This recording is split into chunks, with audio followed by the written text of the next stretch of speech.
Good morning, ladies and gentlemen. Yes, I am sitting down for this one, guys. Typically I don't like to sit down. I like to stand up because I'm ready to go, ready to take on the day. But today is our very first free coaching Friday on Faith Your Fears Friday. So welcome to all of you guys that are going to be joining us this morning. I hope we have a few new people on here because the Fun Life community is growing. The Fun Life community is getting bigger. We're bringing in new people.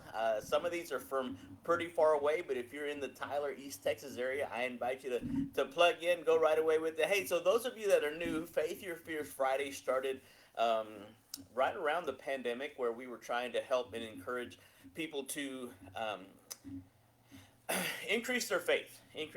And it wasn't until my coach, Tom Ziegler, was talking about from Steve McKnight.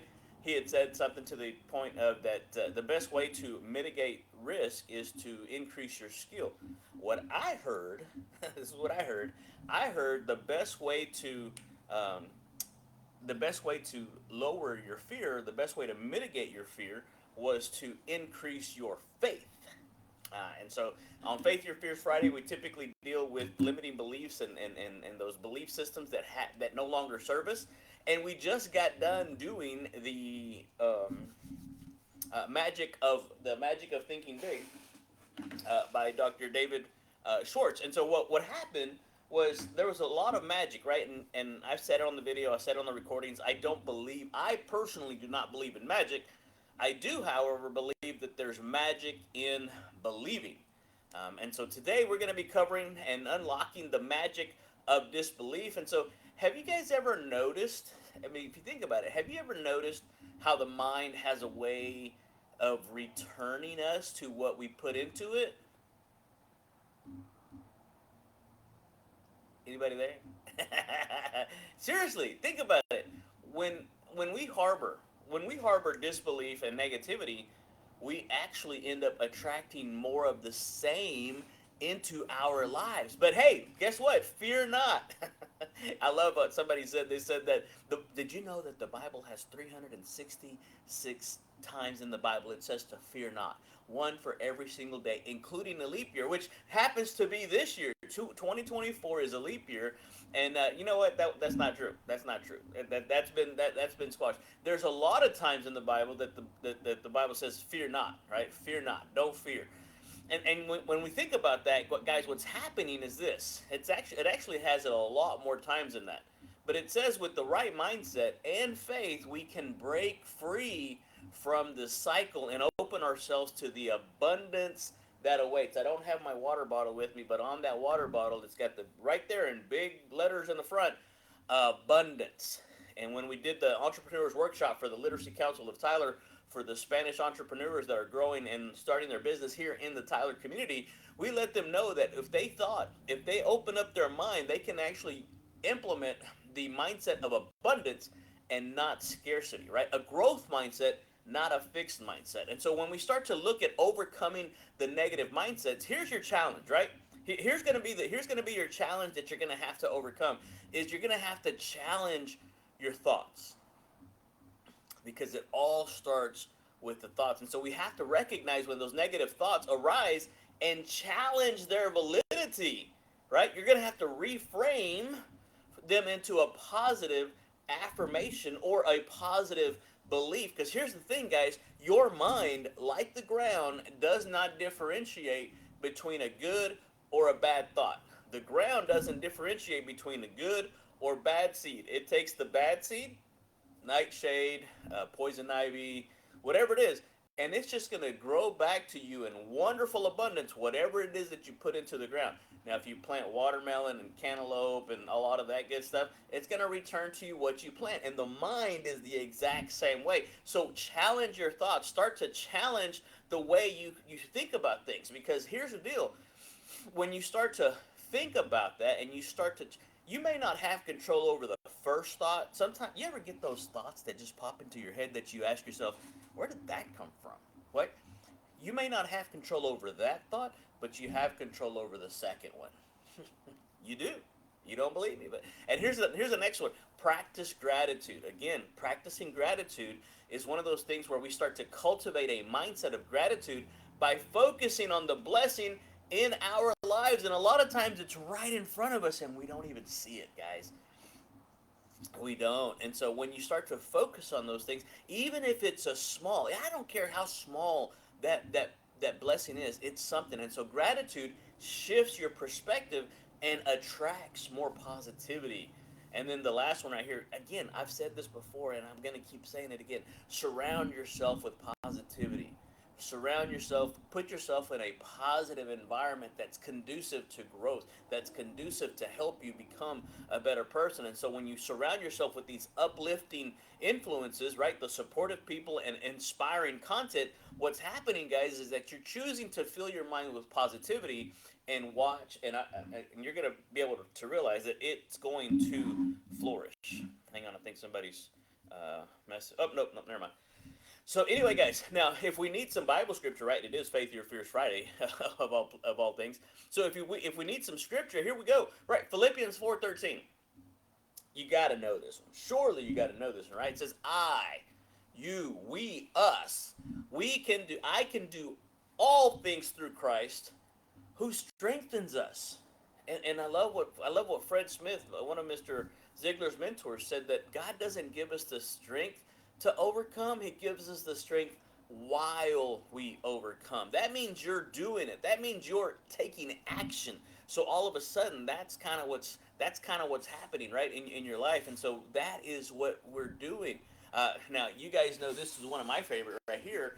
Is you have to hang on. Let me adjust this right here. You have to take this. Man, this camera ain't working. How's this camera angle over here? Let me fix it. Okay. All right. So here's the thing: is you have to be able to make sure that what you're putting into your mindset is good and uplifting, right? Because Mr. Ziegler always says that to give somebody hope without a plan is cruel and unusual punishment. But when you start to look at the scripture of Jeremiah 29:11, which I quoted just the other day, right? He has plans for us, and not just any plans. Plans to prosper us, not to harm us. Plans to give us hope. And so God doesn't give us hope without a plan either. So that Mr. Ziegler was spot on. And then of course Romans 8:28, and I'm going to start to get into the coaching and what you guys want to hear and what you guys want to talk about. Matter of fact, I've already had some questions come into the chat because I did a small little Facebook Live yesterday, just asking for feedback. What do you guys want to see? What do you guys want to hear? What do you guys want to know? And so we've got a couple of questions in the chat that I'm going to ask.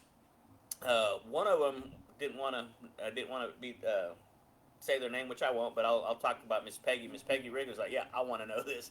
But Romans 8:28, right? It says, and we now know that all things of God works together for the good to those that love God, to those that are called according to his purpose. And you want a little hint? You have purpose. God created you with a purpose in mind. Can you hear me over there? God created you with a purpose in mind so that you guys could do something. So you guys can there's something that God put inside of you guys that he didn't put in anybody else. I don't care how talented, I don't care how awesome this other individual may be, they do not have what you have, guys.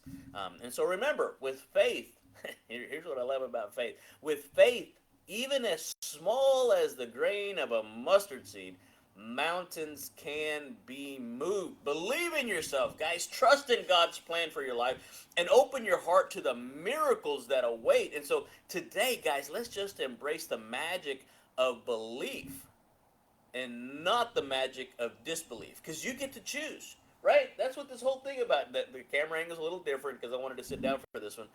But this whole thing, the Fun Life community, it's all powered by the Zig Ziglar philosophy of you can have everything in life you want if you'll just help enough other people get what they want. And we're primarily focusing on the foundational, or it's foundational, but I like to call it fundational program of Choose to Win. So every single day that we wake up, we get to choose to believe Philippians 4:13, to believe Jeremiah 29:11, to believe Romans 8:28. And I love Lawrence. Yeah, I love what you put on there. That's your mission statement. Pedro says, "Do not be deceived. God is not to be mocked. Whatever a man sows, he will reap in return."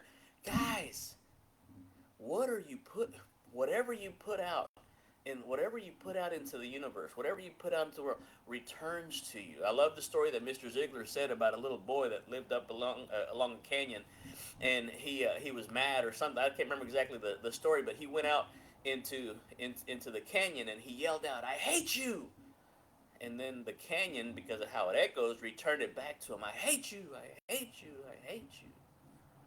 And so he went and told his mom, Mom, there's a mean boy out in that canyon. He's telling me that I hate him." And Mom, in all her infinite wisdom, said, "Well, go out there and tell him you love him." And so he went out there and said, "I love you." And it returned back to him, "I love you, I love you, I love you." Now, that's me paraphrasing. I need to go back and look at the actual story. But that is so true, isn't it? What we send out comes back to us. So go out there and give good stuff in help other people. I can't remember. I think it was Mr. Ziegler. I give Mr. Ziegler a lot of credit for a lot of stuff because I heard him say it. He probably took it for someone else. I love what Tom said in one of our coaching calls. He goes, if he says something good and we talk about, hey, we're stealing that, he goes, just know if you stole it from me, you've stolen it twice, because he got it from someone else. And so, guys, yes. That's the whole thing. So I'm curious. Now, the question is, if you guys want to go ahead and chat in your questions about maybe something you're curious about, something you want to know about. Again, this is our first time we've ever done it. Maybe it works, maybe it doesn't. But, right, that's the whole thing of life, trial and error. If you guys want to know a question, if you guys want to have something, if you guys want to ask something, let me know. But the question that Miss Peggy Riggins asked was, how do you have is she on here? Peggy, you on here? She asked the question of how do you have the confidence or the faith um, to go out and it was about sales. When you're in sales, how do you have the confidence and the belief to be able to go out and get over your fear of selling? Well, first of all, if you pick selling as your profession and you're scared of it, might not be your profession. You might want to go find an hourly job. Again, not being negative, I just don't want to put you in a situation to fail. But I will tell you this: the reason I see most people fail, and yeah, that's right, Lawrence, right? The stinking thinking thoughts. You got to remove those. Absolutely. So that's the thing is, guys, when you're in sales, stop looking at it as it's me against them. It's not them against us. And I love the fourth habit of Stephen Covey's, the 7 habits of highly effective people. You have to think win-win. And the way I learned it is that selling, right? This is going to be a writer downer. Selling is nothing more and nothing less than asking a series of questions in a specific sequence to uncover an underlying issue. These people are coming to you with a problem, right? And so you got to be like Vanilla Ice, right? If there's a problem, yo, I'll solve it. Okay, man, never mind. That's my little inside joke. But you don't have to be problems focused. You have to be solutions oriented. And so when you're solutions oriented, when you're looking for a solution versus focusing on the problem, the solutions will come. And so regardless of whether you're for life insurance or just regular insurance or home, mortgages, whether if you're in real estate, these people are coming to you with the problem. Now, the interesting thing that you're going to find out, check this out. Here's the thing is, you've got to be able to help them, walk them from where they are with their problem and walk them systematically through a process to helping them solve. And you have to become like an advocate, right? And Mr. Ziegler always says that selling is a transference of enthusiasm. It's a transfer of emotion. I can't remember exactly what it is, but that's the thing. And so that's the deal that you're seeing. That's right. Yeah, the transference of feeling. That's what it. Thank you. So there's a transference of feeling, and so we are all emotional creatures. And so whenever we sell, we have to sell towards their emotion, their feeling. If you try to sell logically, guess what you're going to hear? There's going to be an objection that comes up and says, well, we got to think about it. And then you got to overcome that. A lot of times you have to build into your presentation the you're having to address the objection before it comes up. Matter of fact, it came up in our mastermind on Wednesday, our mastermind group with Jacob Salem, Laura Wells. We have a little marketing uh, uh, deal that we do on Monday about social media, and we have to be able to anticipate the objection ahead of time and to be able to overcome it before it gets voiced, because they're all saying it. Every one of your clients, there's really only 7 objections in life that you're going to get if you're selling anything to anybody, right? And so that's what I love about Joe Girard's book. If you've never read this book, Joe Girard wrote a book called How to Sell Anything to Anyone. Sounds a little manipulative, right? But it really, the fact of the matter is this: it isn't. He basically said, and the one key takeaway that I took away from that book was that, and this is before social media, right? So he says that the average person at their funeral or at their wedding is going to have approximately about 250 people. It was the law of 250. And he says that it doesn't matter how they knew those 250. What was important is that those 250 know another 250. And at the networking event yesterday, man, yesterday was a busy day. We had the drawing for all the prize winners. We had, which I'll be reaching out to you guys. For those of you that want all these gift cards, I'm going to be reaching out to you. We had the NAREP event. We had the GTAR, Greater Tyler Area Association of Realtors Business After Hours with the chamber out there, and then we had the leadership training with our church at 7. So we finally wrapped everything up, close to about 8-ish or so. And then I decided to get on Facebook Live and kind of ask for your feedback. But that's what it's all about, guys. It's all about community. And what I've found out is that a lot of times, if you're not willing to step out of your comfort zone and address the fear, acknowledge the fear, I think the fear is always going to be there in some form or fashion. But again, the best way to mitigate, the best way to lower your fear is to increase your faith. Steve McKnight said it this way from Tom Ziegler, and you just get it from him. He said that the best way to mitigate risk is to increase your skill. So check this out. If you're continuously putting in Philippians 4:13, I can do all things through Christ who strengthens me. I can do all things through Christ who strengthens me. I can do all things through Christ who strengthens me. And if you only did that one verse, right? If you only did that one verse and you put it on your mirror in the bathroom when you're brushing your teeth, if you put it in your on your nightstand when you go to bed, so that's the last thing you see before you go to bed. That's the first thing you see when you wake up. You put it on your dash in your car, so as you're driving and you're seeing that you're going about 5-10 miles over the speed limit, it says I can do all. Okay, just kidding. Go to the speed limit, guys. You put it somewhere in your car, so when you're driving, right, and you're going through Automobile University, as Mr. Ziegler always a huge advocate for, right, you can see that I can do all things through Christ who strengthens me. All of a sudden, what you're going to find out is your mindset, your subconscious is going to take that and accept it as fact. And so anything that you're about to do, when that negative committee stands up right behind that medulla oblongata that we talk about and says, you can't do that, you shouldn't do that, hey, that's pretty scary, don't go and don't go do that. You've been putting in enough of the I can do all things through Christ who strengthens me, that you're going to be able to bust through that limiting belief and that negative mindset of I don't care that the carnal man, right, the lizard brain, the caveman brain says, hey, don't do that, that's scary, I want you to stay safe. You've been putting in, I can do all things through Christ who strengthens me, and all of a sudden you're going to be able to go out and do it. Because again, those that say it can't be done should not interfere or interrupt the ones that are doing it. Please sit down. You're either a spectator in life or you're a participant in the game. Get in the game of life. Come and be all in. It's up at the bookshelf. But if you haven't read Mark Batterson's All In book, I'm gonna call Mark Batterson. I'm gonna see if I can't get him on here. I've already messaged him on social media, so hopefully his team will reach out to us. The other question. Let me see if I can find the other question right here. Is so how can I keep fear from I guess they mean paralysis. Yeah. So here's the thing: is I get it. A lot of times when you're about to do something big, you do. We get that paralysis by analysis. I call it spiritual paralysis by carnal analysis. And so right before you're going to do something big, right before you're going to do something that you've never done before, all of a sudden, guys, I'm sorry, I didn't turn on these other ancillary lights here too, so that you guys can. Oh, there we go, a little bit better lighting.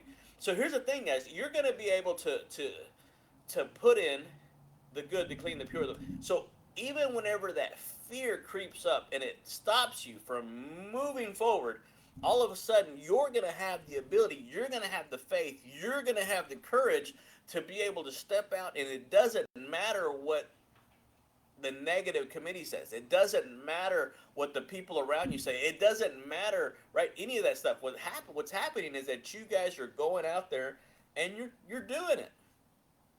That's how this whole thing started. Now there's two or three people that follow that are pretty close, and they're following me, and they're going on Facebook Live now because they say they told me that I inspired them. Hey, kudos. That's not why I did this. This is kind of, if I'm being transparent, can I be a little vulnerable with you guys? I didn't want to do this either. I really didn't. I was a little intimidated when our social media coach challenged us to go live back in October. And then the video, and then the chat started coming in, and then the comments started coming in, and that now I just can't stop. Now now I enjoy coming on here because I know even if it's one person that we're helping to be more, do more, and have more, in 2024, I want to be able to do that. So let me see any other comments, questions, anything else I can help out with today. Any questions you may have. Hey, Miss Peggy, you're on here. I covered your answer from last night earlier. I don't know if you were able to hear it. If not, I'll repeat it really fast. Just let me know in the comment section, or you can message me directly. But really, what it was is simply that selling is nothing more and nothing less than asking a series of questions in a specific sequence to uncover an underlying issue. So as long as you're willing to, oh man, I put it up. So Bob Tiede, B-O-B Tiede. Google him. A matter of fact, I'll put it in the comment section. Bob Tiede is a master at asking questions. I'll go ahead and tag him on here. Get his books.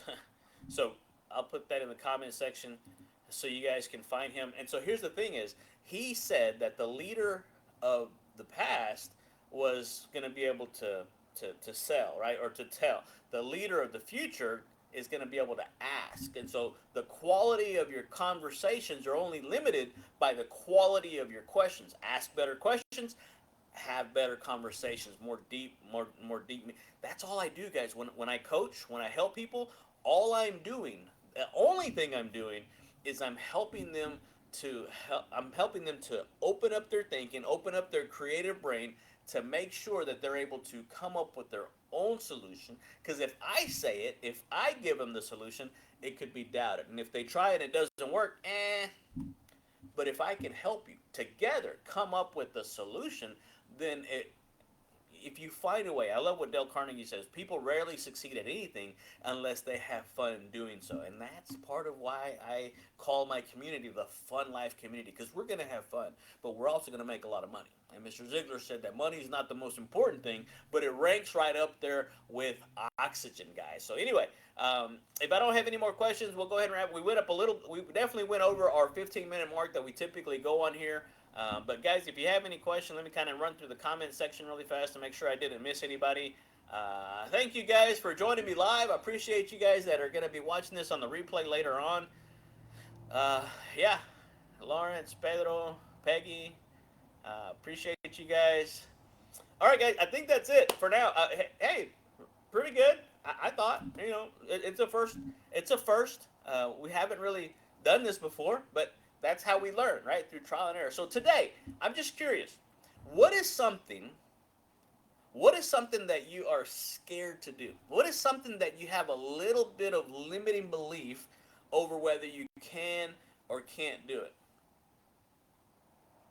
I mean, seriously, ask yourself, what if, just what if, it was impossible for you to fail, right? No weapon formed against us shall prosper. kind of sounds like it's impossible for you to fail. So if you believe that there's no weapon formed against you, that it didn't say that the weapons wouldn't be formed against you, right? But that they wouldn't prosper. So what is it that you're putting off? What is it that what's that conversation with somebody that you've been not procrastinating on? What's that one decision? What's keeping you up at night? What is it? What is it for you guys? So I want you guys to be able to come out and do this thing and live your best life, best, most fun life. And if you need help to be able to do this, let me know. Let me know. We'd love to be able to help you guys out. I do have, matter of fact, we're making room for a group coaching in the Fun Life community, whether you're a real estate agent, whether you're a small business owner, whether you're in the roofing business, regardless of what it is. I want to be able to, we're looking for about 5 people. We're looking for about 5 people to join the group, and we're all going to learn from one another. It's about a 12-week program, the Choose to Win program, and I want to be able to help you to transform your life one simple choice at a time. And Mr. Ziegler, or Tom Ziegler, says that the fastest way to success is by replacing a bad habit with a good habit. So if you have a bad habit, if you have some bad habits, that makes you a good candidate to be able to come into the Fun Life, so that we can all grow together. I'm still learning, guys. I'm not perfect. I don't have this down by any means, but I want to be able to. We're going to be able to go further, right? We're always going to go further. You want to go fast, go alone. You want to go far, get a bunch of people together for you together. So anyway, all right, guys, that's the end of today. Faith Your Fears Friday. The magic of disbelief really turned into the magic of belief, the magic of tapping into your superpower. And if I have any superhuman ability, it's just simply being able to simplify the complex. I'm very pragmatic. My wife will even tell you I'm very basic, very fundamental, which is funny because it's FUN, fundamental, right? Fun Life Coaching. And so that's the thing is, guys, we way overthink this. This life is so much easier. Just stop overthinking it. Just take action, and you're going to find out that there's going to be so much more to be had. Okay, that's it. I'm really done. For real. All right, guys, have a good one. We will be talking to you guys. Tomorrow we have a guest. Guys, he wrote the book, The Power of Community, and if you know the Choose to Win or the Ziegler Wheel of Life, we've got the 7 key areas of people's lives where we help them in each of those key areas: mental, spiritual, physical, family, financial, personal, and then in their career. And then I added the 8th, which was a community. So tomorrow we're going to be talking to the author of The Power of Community and how important community is to be able to help everybody, right? A rising tide lifts all boats. And that's what we're doing. It's a rising tide of encouragement, enthusiasm, motivation, inspiration. We're trying to help everybody to be able to live their best and most fun life. Michelle, hey, thanks for joining us. Appreciate you guys. Love you guys. Thank you. We will definitely be seeing you guys tomorrow. And if you can't join us tomorrow, if you don't have your email, if I don't have your email, shoot me your email. I actually email these out to you guys so that you can catch them at your time and you don't have to jump on social media. All right, guys. Adios.